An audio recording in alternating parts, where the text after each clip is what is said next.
Bonjour à tous et bienvenue dans cette nouvelle vidéo. Alors aujourd'hui, on va se plonger sur 2022 et dans cette vidéo, je vais vous dire comment est-ce que je compte investir mon argent en 2022. Alors c'est vrai que le contexte a énormément changé. On est à un tournant parce que après la grosse reprise post-Covid, on a un changement avec le plein emploi dans beaucoup de pays. On a également la Fed qui est en train d'annoncer qu'elle va remonter ses taux et on a une inflation qui est à des niveaux qu'on n'a pas vus depuis plus de 20 ans. Donc beaucoup de changements et c'est ce qu'on va voir ensemble dans cette vidéo dans laquelle je vais vous expliquer ce que moi je compte faire et puis dans quel contexte ça va se faire. Et puis j'aurai une petite surprise parce que à la fin de cette vidéo, je vais vous emmener en bas, on va descendre parce qu'on a un projet d'aménagement de notre cave et j'ai eu certains d'entre vous qui m'ont posé la question, qui avaient envie d'avoir plus de détails dessus.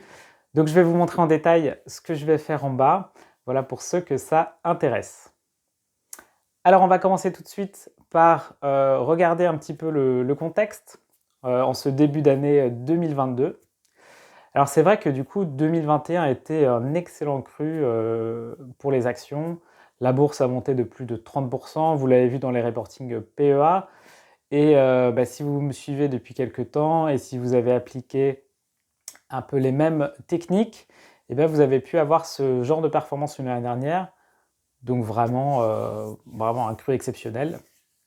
Et c'est vrai qu'on peut quand même dire que même si ça fait 2 ans qu'on est dans la crise du coronavirus, moi mon sentiment c'est que la machine capitaliste, elle n'a jamais aussi bien fonctionné. Et si on regarde les résultats des grandes entreprises l'année dernière, c'est vrai qu'on a eu des records, que ce soit des gros GAFA comme Microsoft, Apple, ils ont fait des revenus records. On va dire que même globalement, d'autres secteurs comme le luxe aussi, LVMH a annoncé des résultats records. Quand même globalement, les grandes entreprises ont vraiment fait des profits records. Et c'est vrai que dans cette crise du coronavirus, il y a certains secteurs qui ont été extrêmement touchés, comme l'aérien, comme l'événementiel notamment. Mais c'est vrai que du coup, ils représentent finalement une part relativement petite de l'économie, à peu près 10%. Et donc c'est vrai que dans l'ensemble, quand on détient, on va dire, un portefeuille diversifié d'actions de plein de secteurs différents, dans l'ensemble, on a plutôt été gagnant. Et donc c'est vrai que ce cru 2021, il a été excellent. Il a été excellent pour les actions. Et on va dire que dans l'ensemble, pour pas mal d'actifs, également dans l'immobilier, on a eu des hausses assez importantes. Donc ça, c'était 2021. La machine capitaliste, elle fonctionne bien. On est dans la plupart des pays au plein emploi. On a également finalement la contestation qu'on pouvait avoir du capitalisme, que ce soit les gilets jaunes, mais d'autres mouvements aussi dans d'autres pays. On a quand même le sentiment que ça a été un peu mis sous cloche avec le coronavirus et que toutes les aides qui ont pu être faites à ce moment-là, elles ont notamment permis quelque part de limiter un peu cette contestation parce qu'il y a pas mal d'argent public qui a été aussi distribué. Donc je trouve qu'on est quand même dans un système où finalement en ce moment l'impression c'est que le capitalisme en fait il se porte assez bien, même si on va le voir, il y a quand même des nuages devant nous. Alors c'est vrai qu'en investissement, Warren Buffett le dit souvent, le but du jeu, c'est pas de regarder dans le rétroviseur. Ça, c'est facile, tout le monde peut le faire. Le constat que je viens de faire, tout le monde peut le faire. L'investissement, c'est pas regarder derrière soi dans le rétroviseur, c'est regarder devant dans le pare-brise. Et c'est là où forcément, il y a beaucoup moins de visibilité. Parce que devant nous, on ne sait pas de quoi demain sera fait. Et c'est vrai que là, on est un peu à un tournant. On arrive quand même sur des territoires un petit peu inconnus. Pourquoi? Parce qu'en fait, ça fait 20 ans que les taux sont très bas et qui n'ont fait que baisser. Vous vous rappelez, on a eu cette grosse crise en 2008. Et là, on se retrouve finalement dans une situation où ça y est, la Fed a annoncé qu'elle allait remonter ses taux. L'inflation a dépassé les 5% dans la plupart des économies développées. Donc on est sur quand même des niveaux qu'on n'a jamais vus de notre vivant, sauf pour les plus âgés d'entre nous. Donc c'est quand même une situation qui est complètement nouvelle et ça aura sûrement des répercussions très très importantes parce que cette inflation qu'on a aujourd'hui, elle touche beaucoup de ménages. Quand on voit la hausse des prix de l'électricité par exemple, c'est des dépenses qui touchent tout le monde. Donc ça aura sûrement un tournant. Je ne sais pas si ce sera politique, mais en tout cas économiquement, ça va avoir forcément des conséquences.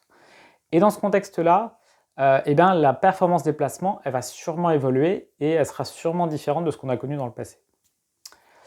Alors, je vais quand même assez, on va dire, moi pour 2022, je reste relativement optimiste parce que d'un côté, je pense que la machine capitaliste qui fonctionne bien, elle va continuer à bien fonctionner. Mais de l'autre côté, l'inflation va quelque part prendre aussi un peu son impôt et ça va forcément avoir des répercussions sur la performance de nos placements. En général, on va dire que l'inflation, quand il y a trop d'inflation, c'est pas très bon pour les actions et ça les pénalise. Alors, pas toutes, il y en a certaines, notamment les entreprises qui arrivent à augmenter leurs prix.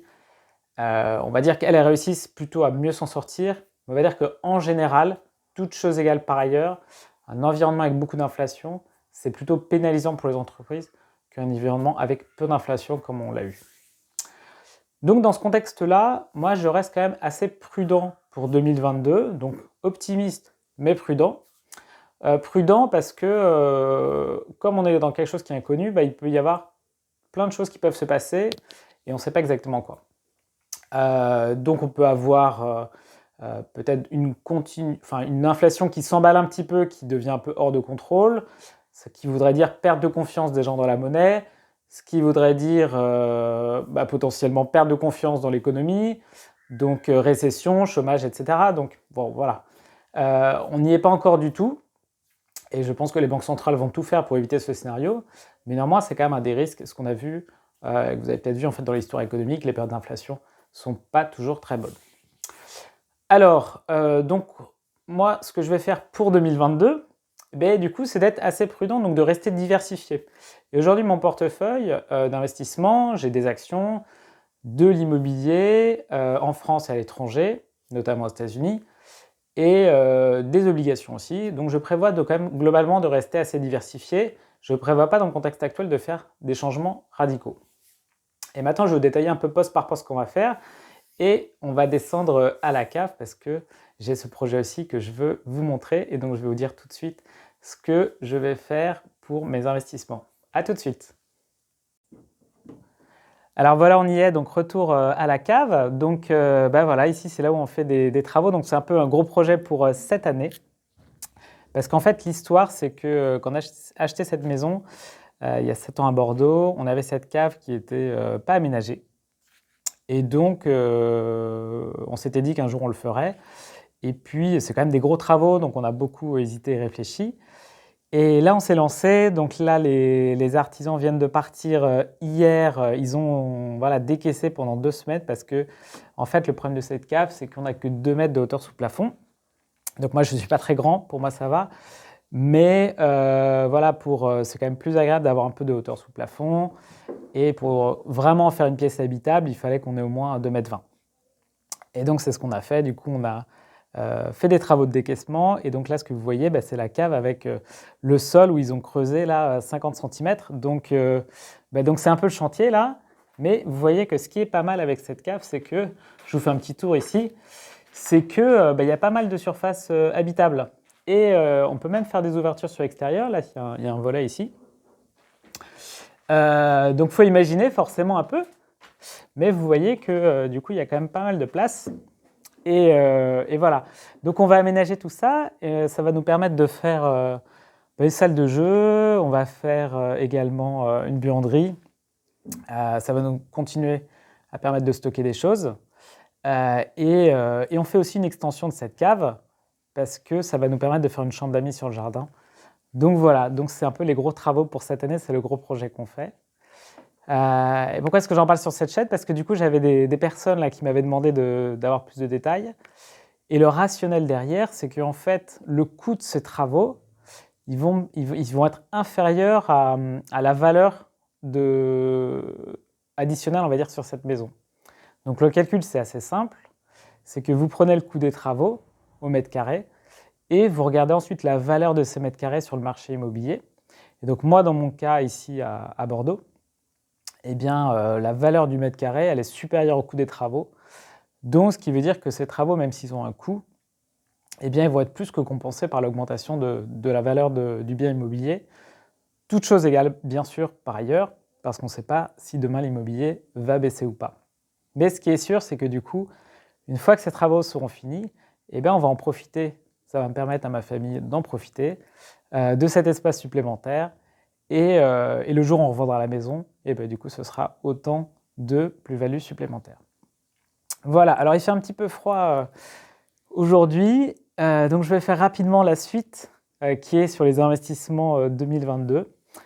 Premier investissement que je vais faire, j'en avais déjà parlé sur la chaîne, je vais continuer à investir sur le plan épargne retraite.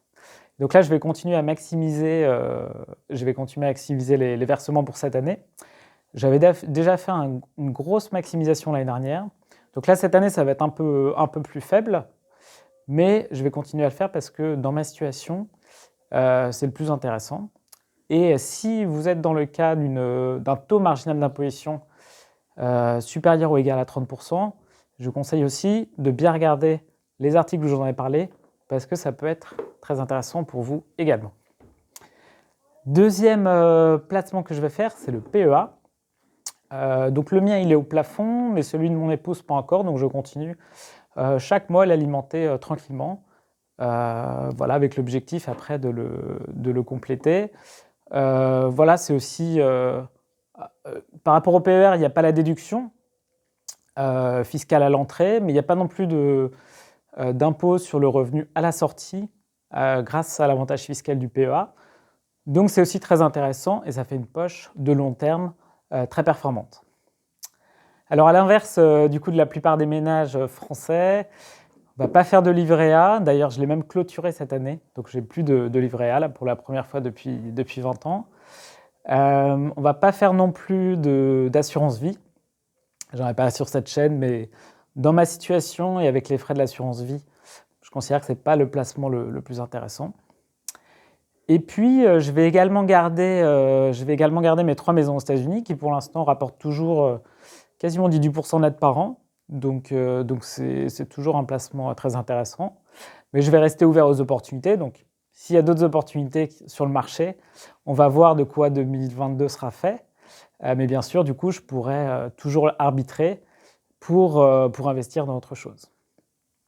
Et puis, le dernier investissement, alors, il a été fait quelque part l'année dernière, mais c'est cette année que ça va vraiment se mettre en place, c'est la mise en location des 2 appartements que j'ai achetés à Bordeaux. Il y en a un dont les travaux sont terminés, et puis le deuxième dont les travaux sont prévus d'être terminés à la fin du mois de février. Voilà donc pour cette vidéo sur 2022, j'espère que ça vous a plu. Et puis, je vous souhaite pour 2022 d'essayer de bâtir un peu votre plan, de vous dire qu'est-ce que je veux faire en 2022, comment est-ce que je veux investir mon argent, de comparer les différentes poches d'investissement, de réfléchir à vos objectifs. Et je vous souhaite qu'en 2022, votre argent travaille pour vous. À très bientôt, ciao!